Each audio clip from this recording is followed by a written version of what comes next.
Graças a Deus. O Senhor é sempre bom. Você chegou já, falei, cadê o hino? É estranho, pessoal. O Wesley. Pois é, daqui do lado do Wesley.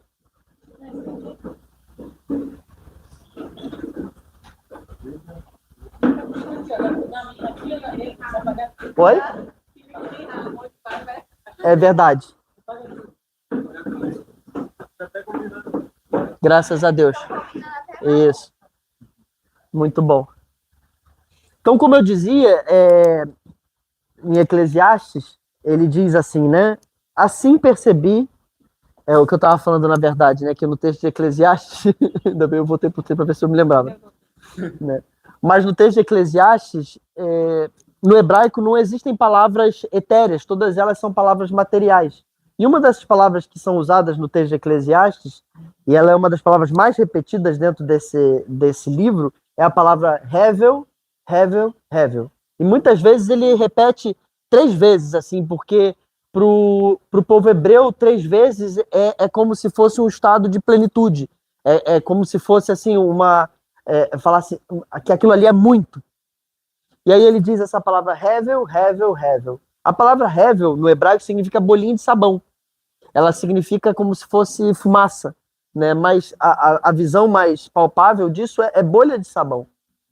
E aqui, ele está fazendo uma análise a respeito do sentido da vida, a respeito do que vale a pena viver, qual que é o propósito, por que nós gastamos o nosso tempo do jeito que nós gastamos, por que a gente orienta a nossa agenda do jeito que a gente orienta. E ele diz aqui, né, como eu li antes, assim percebi, então, que não há nada melhor para o ser humano do que desfrutar, então, do seu trabalho. Porque essa é a sua recompensa. Só que esse mesmo cara que disse isso, ele vai desdobrando o texto na mesma continuidade do que ele está falando, e ele chega aqui e diz assim: é melhor, então, um punhado de descanso do que ambas as mãos cheias de trabalho, é como correr atrás de vento. E aí ele diz: então encontrei uma vaidade debaixo do sol. E essa palavra vaidade é a palavra hevel. Encontrei algo que é como uma bolha de sabão. Bolha de sabão, bolha de sabão. Repete 3 vezes isso. E ele diz: um homem sem ninguém, que não tem filhos nem irmãos, mas que não cessa de trabalhar e cujos olhos não se fartam das suas riquezas. E ele não pergunta: para quem estão trabalhando, se não aproveitam as coisas boas da vida? Também isso é hevel, hevel, hevel. É enfadonho de trabalhar. Aí ele chega numa conclusão dentro desse desdobramento. Porém, é melhor serem 2 do que 1, porque maior é o pagamento pelo seu trabalho. É melhor serem 2 do que 1, porque melhor é a recompensa do seu trabalho. Sabe, eu estava hoje de manhã meditando num texto que está lá em Mateus, onde Jesus conta uma parábola e ele fala uma parábola dos trabalhadores. E aí ele conta que o reino dos céus é como um senhor que tinha uma vinha e ele sai por aí para chamar pessoas para trabalhar nessa vinha. E aí ele encontra uma pessoa e pergunta se essa pessoa quer trabalhar na vinha dele e dá um denário, que era equivalente ao valor normal de salário para um dia. E esse cara aceita e vem trabalhar na vinha de manhã cedo. E aí passa 1 hora, mais ou menos, ele sai de novo e encontra uma outra pessoa e fala: eu vou lhe pagar de forma justa. E aí isso vai decorrendo o dia, e aí no meio da tarde ele chama mais um, só que tem uma pessoa que ele chama lá na última hora. Era 5 horas da tarde, e 6 horas da tarde iria acabar, e ele chama o cara para trabalhar e fala: mas por que você não... Ele fala: porque ninguém me chamou. Porque eu não sabia que existia esse trabalho. E aí ele fala: venha, eu vou te pagar de forma justa. E aí ele chega e trabalha. E aí ele chama, então, o seu encarregado para pagar todas as pessoas. E ele dá uma ordem, ele diz, nós vamos pagar do último para o primeiro. Nós vamos pagar daquele que chegou por último e para daquele primeiro. Depois, por último, nós vamos pagar aquele que chegou primeiro. Ficou claro, né? Eu dei uma bagunçada aqui na frase, né? Mas você entendeu, né? E aí, quando ele pega o primeiro, aquele que só tinha trabalhado 1 hora, ele dá 1 denário. E aí a coisa escangalha com tudo. Porque daí, a partir dali, as outras pessoas que vinham recebendo depois dele começaram a acreditar que se o que trabalhou as 5 horas ganhou um denário, logo... Não, o que trabalhou às 5, né? Chegou às 5. Né? Aquele que chegou às 5 ganhou 1 denário. Quanto que o que chegou às 3 vai ganhar? Quanto que chegou ao meio-dia vai ganhar? E quem dirá, então, aquele que está desde o início, às 8 horas da manhã, lá em ponto? Quanto, então, vai ganhar? Só que daí, o próximo que ele chama para pagar, ele vai lá e dá quanto? 1 denário. E chama o outro, dá 1 denário. E quando chega o último lá, ele dá 1 denário. E aí esse último fica revoltado. Diz que ele foi injusto. Só que quanto que ele tinha combinado que iria pagar para o trabalhador da primeira hora? Quanto? Ele disse, eu vou te dar quanto? 1 denário. Justiça é ele entregar aquilo que ele combinou, não é verdade? E aí ele diz assim, você está com inveja da minha generosidade? Eu não posso fazer o que eu quiser com o meu dinheiro? Então o da primeira hora ganhou 1 denário e o da última hora ele ganhou 1 denário. E cara, Jesus que está contando essa parábola. Não é alguém falando uma... É Jesus que está contando aquela parábola. E ele diz que o reino dos céus, ele é como essa parábola. E quem é o Senhor no reino dos céus? É o próprio Jesus.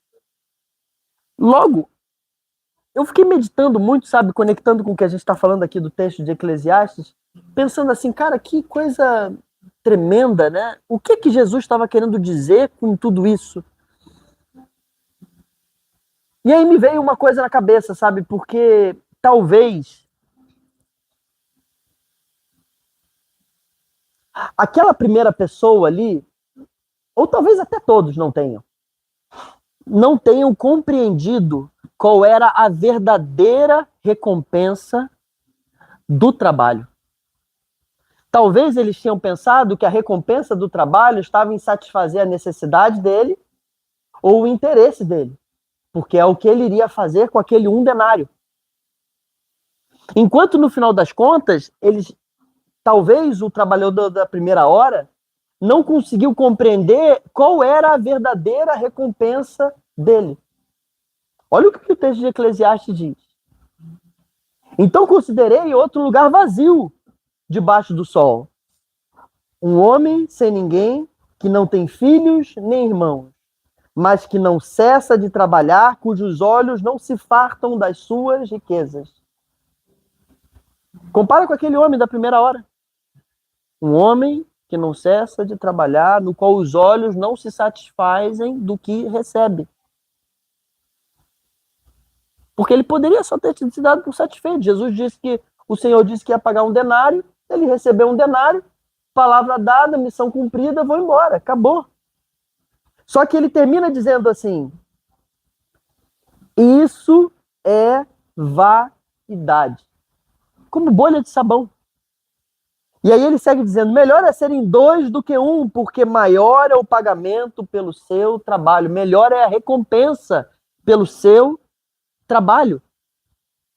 Cara, talvez a nossa perspectiva a respeito da recompensa pelo qual nós fazemos o que fazemos, talvez seja um pouco diferente daquilo com que Jesus está querendo nos mostrar do que é a verdadeira recompensa. Porque no final das contas, eu vou dizer uma coisa para vocês. Quem foi que ganhou mais naquele dia de trabalho? Diga aí para mim. Quem ganhou mais? Quem? Por quê? Por quê? O que não estava com a expectativa de ganhar mais. Quem ganhou mais? O primeiro ou o último? Todos ganharam a mesma coisa. Quem ganhou mais? Vamos lá, o que entrou às 8 ou o que entrou às 5? Quem ganhou mais? Porque todos ganharam a mesma coisa. Quem ganhou mais? Oi? Não, depende do dinheiro. Se for para dinheiro, Todos receberam um denário. todos receberam a mesma Todos coisa. receberam Mas dinheiro, Mas que a mentalidade de quem recebeu. você falar de dinheiro, dinheiro, seria dinheiro, mas não é só sobre dinheiro. Quem ganhou mais, gente? Quem recebeu a maior recompensa? A maior recompensa foi o que eu acho que foi o primeiro. Quem não estava com Por quê? Ele pode ter reclamado, mas ele trabalhou e recebeu um denário. E ele trabalhou 5 horas. Se for pelo dinheiro, Pela o lógica, primeiro, o último o último se chegou, deu bem. que ele trabalhou menos e ganhou mais. Mas se for, por exemplo, eu estar aqui porque eu quero estar aqui, eu quero servir, então É o primeiro. o primeiro Olha o que o texto diz aqui de Eclesiastes. É muito poderoso isso, gente. Presta atenção. Olha isso que poderoso. Então considerei outra coisa vazia, como bolha de sabão, debaixo do sol. Um homem sem ninguém, que não tem filhos nem irmão, mas que não cessa de trabalhar, cujos seus olhos não se fartam das riquezas. E aí ele segue dizendo, então, melhor então é serem 2 do que 1, porque maior é a recompensa pelo seu trabalho. Ele está falando da mesma coisa da parábola. É como se Jesus fosse lá na frente e ele amarrasse a provocação de Eclesiastes. Ele diz assim, cara, que essa pessoa que passou ali às 5 horas, às 8 horas trabalhando, e no final se deu por insatisfeito da riqueza que ele recebeu, porque um denário é uma riqueza que ele recebeu. Isso é como se fosse vaidade, bolha de sabão. Talvez, e aí ele vai dizer assim, cara, que é melhor serem 2 do que 1, porque aumenta a recompensa do trabalho. Qual que era a recompensa? O que Jesus estava querendo dizer ali, cara? Na verdade, cara, sabe quem ganhou mais? Foi o trabalhador da primeira hora. O que chegou às 8. Sabe por quê, cara? Porque a recompensa do trabalho não era um denário que ele ia receber. A recompensa real do trabalho daquele trabalhador ali era ter o privilégio de ter passado o dia inteiro com o seu Senhor. Esse era o privilégio. Essa era a recompensa. Porque é melhor serem 2 do que 1, aumenta a recompensa do seu trabalho. Porque se fosse só ele sozinho, o máximo que ele ia ganhar era um denário. Mas, se ele tivesse percebido que o sentido do trabalho dele ali não era um denário que ele ia receber, ele não teria nem discutido, ele teria se alegrado a cada um que chegou novo naquela obra. Porque aumentaria a recompensa. No segundo, mais recompensa, melhor serem 2 do que 1. Quem dirá 3 do que 1? Quem dirá 4? Quem dirá 5? Percebe? A nossa justiça muitas vezes está naquilo que os nossos olhos consideram como tesouro. Porque eu garanto que se os olhos daquele homem estivessem no Senhor como tesouro, ele por si só estaria terminando o dia se vangloriando, dizendo assim, eu fui dos que mais tempo passou com o Senhor. E se saísse até do lugar da vaidade e dissesse e percebesse que no final das contas o que é que o Senhor estava querendo construir, ele na verdade nem se vangloriaria, na verdade ele celebraria a cada um que o Senhor voltava da rua para trabalhar na mesma obra. Porque agora a recompensa era maior. Antes estava eu com meu Senhor, agora estou eu com meu Senhor, com os meus irmãos.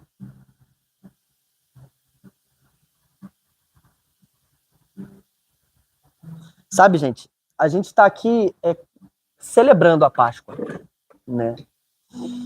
E a Páscoa, às vezes a gente acha que o sentido da Páscoa, o sentido da morte de Jesus naquela cruz, foi para nos livrar de um futuro inferno, ou para nos garantir um futuro céu, nos tirar de um Airbnb ruim e nos dar um Airbnb top para sempre, né?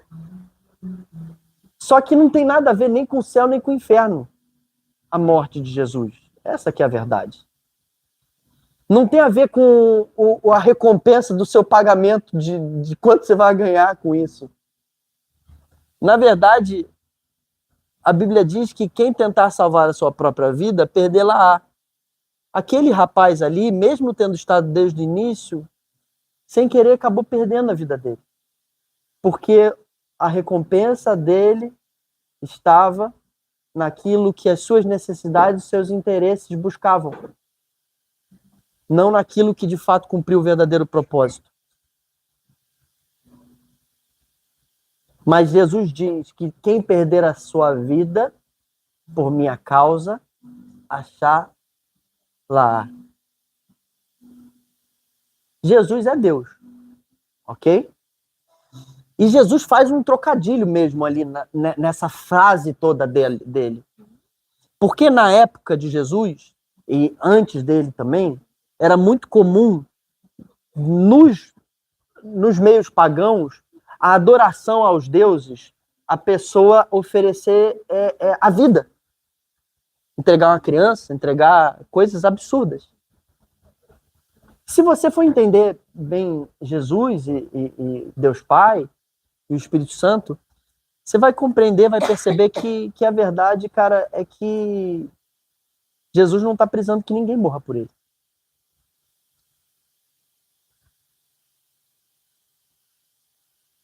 O que Jesus estava falando ali, quem perder a sua vida por minha causa. E aí a gente precisa entender qual foi a causa no qual Jesus, de livre, espontânea vontade, entregou a sua própria vida. Jesus não entregou a sua própria vida pela causa de livrar você do inferno, por mais que isso livre. Jesus não entregou a sua própria vida para garantir para você um céu, por mais que isso garanta. Jesus entregou a sua própria vida para dar forma àquilo que ele, o Pai e o Filho estabeleceram como missão para si no início de toda a criação. Ele disse assim, a Bíblia diz, então Deus disse, façamos o homem a nossa imagem, conforme e semelhança. Vocês estão comigo? Façamos está no plural, na primeira pessoa do plural. A primeira vez que Deus se refere a ele mesmo na Bíblia, ele não é um eu, mas sim um nós. Por quê, gente? Porque Deus, na sua essência mais indivisível, no seu lugar mais único, ele não é uma pessoa solitária. Deus, na sua essência, é uma família. Uma família do Pai, do Filho e do Espírito Santo, que por causa de um transbordar de amor, nos gerou. Deus não estava solitário, carente, faltando alguma coisa, e aí pensou, cara, o que eu vou fazer para resolver esse problema? Não. Ele estava, na verdade, transbordando de amor numa dança entre o Pai, o Filho e o Espírito Santo, sendo um. De onde nos gerou. Então nós não fomos gerados por carência, não fomos gerados por medo, por ansiedade, por expectativa. Nós fomos gerados plenamente por amor. Deus é amor. Deus é uma família. E nos gerou por um transbordar extravagante de amor. Amor verdadeiro, não era amor comercial, não estava faltando nada, ele não precisava de nada em troca. Não era amor de necessidade, carente. Não, era amor incondicional, por entrega, por oferta, que se entregou por todos nós, antes mesmo de morrer naquela cruz. É a matéria pelo qual todo ser humano foi criado. Agora eu queria que você pensasse uma coisa. Deus é amor. Mas Deus não é eu. Deus é um nós. Esse Deus que é um nós, na sua essência, ele é uma família. Deus é família. Ele é uma família. Uma família de amor. A causa que Jesus morreu naquela cruz foi para dar forma à família. A humanidade. A nova humanidade. Assim como Jesus, sendo o último Adão, o primeiro dentre muitos, muitos o que, gente? Ele diz, muitos irmãos. Muitos irmãos. Então, a nossa relação de trabalho com Jesus não é uma relação de causa e recompensa para satisfazer as nossas necessidades e os nossos interesses. A nossa relação de trabalho com Jesus, ela, na verdade, é uma relação de privilégio. E cada pessoa que vem para trabalhar não é para dividir um pouco do pouco que eu iria receber. Porque ele pagou um denário para o primeiro, ele pagou um denário para o do meio, pagou um denário para o do último, e para os próximos dias ele vai pagar quanto? Um denário. Você sabe o que significa um denário? Tudo que é suficiente para uma pessoa viver por um dia. Sem mais. Sem ansiedade, nem culpa. Sem ansiedade do amanhã, porque se ele recebesse 2 denários, talvez geraria ansiedade, porque ele ia pensar assim, cara, dá para hoje e dá para amanhã. Sem culpa, porque ontem ele recebeu um denário e hoje ele recebeu também. A causa que Jesus morreu, gente, é para formar essa família aqui, cara. Formar uma família. Não é para fazer uma instituição, não é para... É uma família. A própria instituição no qual o próprio Deus se humilhou, se fez forma humana e foi à morte, e morte de cruz, foi para formar uma família de muitos irmãos, a sua imagem e semelhança. Para que não houvesse tamanho do pecado, não houvesse tamanho da culpa, não houvesse tamanho da distância que pudesse impedir que essa pessoa chegasse na mesa da família. Até que ela só chegasse na última hora. Percebe, gente? Percebe? Esse é o sentido, cara. Não tem mais nada. É só isso. E basta. Isso é suficiente pra gente pensar, cara, do porquê que eu tô aqui, cara. Por que cada uma dessas pessoas estão aqui? E por que cada uma dessas pessoas aqui precisa ser extremamente importante para nós? E por que o Senhor está ali fora, cara, perguntando se essa pessoa que está desocupada até agora não vai chegar? E o nosso coração precisa estar irradiante, não preocupado porque ela vai vir e tomar o nosso lugar. Ou talvez vai receber tanta atenção quanto quem já chegou primeiro há muito tempo. Porque a recompensa celestial é uma só. É a presença, é o privilégio de participar da obra desde o início de quando nós chegamos. Sem mais. Tudo que vier acima disso é Hevel, Hevel, Hevel. Vazio, vazio, vazio.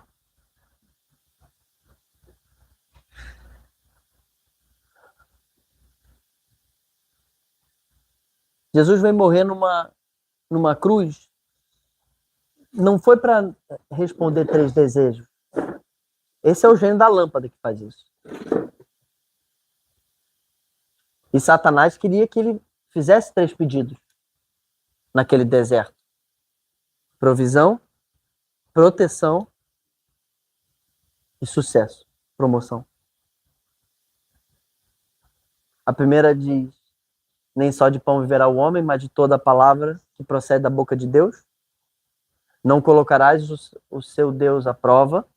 E a última: adorarás somente o Senhor, o seu Deus. E aí o diabo fugiu. Nós todos vamos ser tentados a tratar Jesus como um gênio, para nos dar provisão, nos dar proteção e acelerar um caminho de promoção para nós. Mas somente quando a gente vence essas 3 etapas, o diabo foge de nós e os próprios anjos vêm nos servir. Com o quê, gente? Denário. Tudo que você precisa para viver hoje. Não é sobre o que você precisa para amanhã, nem sobre o que você precisou ontem. Assim, a Páscoa é um ritual de passagem, onde não há ressurreição no domingo, nova vida, transformação verdadeira, sem que antes haja descanso do sábado. E descanso profundo, porque Jesus foi num lugar tão profundo que ele foi até o Hades. E não há descanso verdadeiro, nunca vai haver descanso verdadeiro do seu coração sem que antes tenha havido entrega deliberada, altruísta, ágape, na direção do seu irmão, ainda que ele não mereça em nada. Se a sua entrega foi na tentativa de se salvar, se a entrega de Jesus fosse uma tentativa de salvar a si mesmo, o nome seria outro. Seria suicídio. Suicídio é a tentativa última de um ser humano atentar contra a sua própria vida para tentar se salvar da sua dor, das suas incongruências. Mas Jesus não se entregou para se salvar. Ele entregou para salvar. Salvar de quê, gente? Sabe de quê? De viver para sempre longe da família. Do Pai, do Filho, do Espírito Santo, dos irmãos. Então eu queria que a gente pudesse fazer aqui, ó. Nós vamos hoje aqui, ó, ceiar, nós vamos comer junto aqui, tudo que puder, mas eu queria que antes da gente poder comer mesmo, eu queria que nós fizéssemos algo que nem sei como é que vai desdobrar isso no final das contas, mas o Senhor vai me dar graça, pela graça de Deus. Eu gostaria que você marcasse alguém, você não sabe quem, mas você vai marcar alguém nessa noite, profundamente. Vai marcar uma pessoa profundamente com aquilo que é a vontade de Deus para a vida dessa pessoa, com aquilo que é o coração do Pai. Você vai se ver aqui assim, ó, mais ou menos como quem, no inverso desse cara, que estava desde o início, e cada um que chegava, ele pensava assim, ixi, meu salário vai ser dividido. Vai pensar, na verdade, é como o próprio Jesus. A cada um que ia chegando na mesa, o coração ia transbordando de alegria. Porque a mesa está se tornando a mesma família. Então eu vou passar isso aqui para cada um. Aí pode passar aqui, ó, pega uma folha e passa para o lado. Cada um precisa de uma caneta, mas... pega ali. Calma que eu vou falar. Daí o que você vai fazer, tá? Você vai pegar esse papel aí e eu queria que você escrevesse uma carta nesse papel. Você vai escrever uma carta endereçada para uma pessoa. Você não sabe ainda quem. Sabe qual é? Só que você vai escrever essa carta do pai para essa pessoa. De Jesus para essa pessoa. Recebendo ela na família. Dizendo como essa pessoa, como você é grato. Declarando assim, encorajando essa pessoa. Falando para ela o... Oi? Sem saber quem é a pessoa. Porque faria alguma diferença se a pessoa fosse X ou Y chegando naquele trabalho? Não. Pronto. Acabou de resolver.